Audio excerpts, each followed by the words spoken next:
स्वर्ग की अप्सराओं का सौंदर्य और उनकी मादकता इंद्रलोक के सभी देवताओं को अपने मोहपाश में बांधे रखती थी। कमनीय काया वाली इन अप्सराओं की मदद से इंद्रलोक के स्वामी इंद्र देवता बड़े बड़े ऋषि मुनियों के घोर तप को भंग किया करते थे। लेकिन पुराणों में कुछ ऐसी भी कथाएं मिलती हैं जिनमें ये बताया गया है कि कई बार ऐसा भी हुआ है। स्वर्ग की अप्सराओं का हृदय धरती के योग्य पुरुषों पर आ गया। जब जब ऐसा हुआ तो क्या हुआ, आइए जाने पुराणों की वो रोचक कथाएं जिनमें अप्सराओं का हृदय धरती के पुरुषों को देखकर डोल गया। मेनका और विश्वामित्र की प्रेम कथा। जब विश्वामित्र एक नए संसार की रचना करने के लिए कठोर तप कर रहे थे, तो इंद्र देवता ने उनका ध्यान भंग करने के लिए स्वर्ग की सबसे सुंदर अप्सरा मेनका को धरती पर भेजा। पहले तो मेनका को अपने उद्देश्य में सफलता नहीं मिली, फिर काफी प्रयास के बाद मेनका को विश्वामित्र की तपस्या भंग करने में सफलता मिली। विश्वामित्र भी मेनका की ओर आकर्षित हो गए। मेनका भी कुछ समय के लिए ये भूल गई कि वह स्वर्ग की अप्सरा है और विश्वामित्र से सच्चा प्रेम करने लगी। दोनों ने विवाह किया और एक पुत्री शकुंतला को जन्म दिया। लेकिन अप्सरा को इंद्र के आदेश से स्वर्ग लौटना पड़ा, जिससे विश्वामित्र क्रोधित हो गए और वह भी गृहस्थी छोड़कर फिर से तपस्या करने चले गए।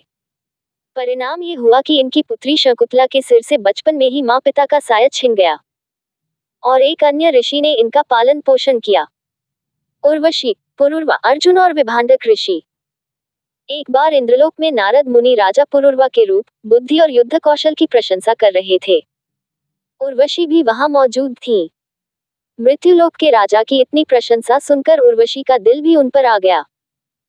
धरती पर आकर जब उन्होंने पुरुरवा को देखा तो मंत्रमुग्ध हो गई और पुरु भी उनके अपार सौंदर्य में खो गए। इतना ही नहीं, एक बार इंद्र की सभा में मौजूद अर्जुन पर भी उर्वशी का दिल आ गया था। मगर अर्जुन ने कहा, हे देवी, हमारे पूर्वज ने आपसे विवाह करके हमारे वंश का गौरव बढ़ाया है, इस नाते आप हमारी माता हुई। अर्जुन की यह बातें सुनकर क्रोध से आग बबूला। उर्वशी ने अर्जुन को 1 वर्ष तक नपुंसक होने का शाप दिया। इसके अलावा उर्वशी की प्रेम कहानी विभांडक ऋषि से भी काफी चर्चित है। घृताची भारद्वाज मुनि का प्रेम। इंद्र की सबसे खूबसूरत अप्सराओं में से एक थी घृताची। एक बार भारद्वाज मुनि गंगा स्नान कर अपने आश्रम की ओर लौट रहे थे।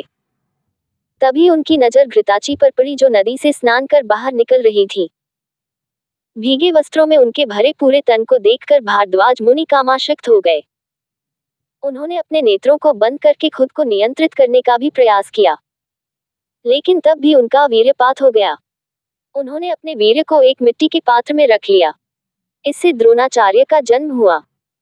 भारद्वाज मुनि के अलावा घृताची के कई अन्य पुरुषों से भी प्रेम संबंध थे।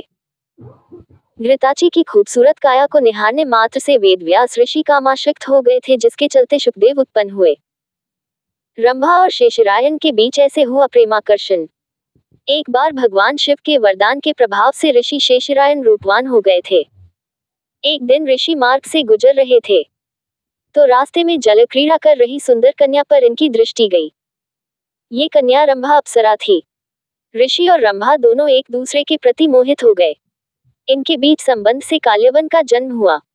शिव जी के वरदान से काल्यवन अजेय हो गया। शेषरायन ने भगवान शिव से ऐसे पुत्र का वरदान मांगा था जिसे कोई भी हरा न सके। जब मेधावी ऋषि मंजू घोषा के प्यार में पड़ गए। स्वर्ग की नायिका और अत्यंत रूपवती अप्सरा थी मंजू घोषा। भगवान शिव से बदले की भावना से कामदेव ने शिव भक्त मेधावी ऋषि को मोहित कर दिया और अप्सरा को भी ऋषि के प्रति आकर्षित कर दिया।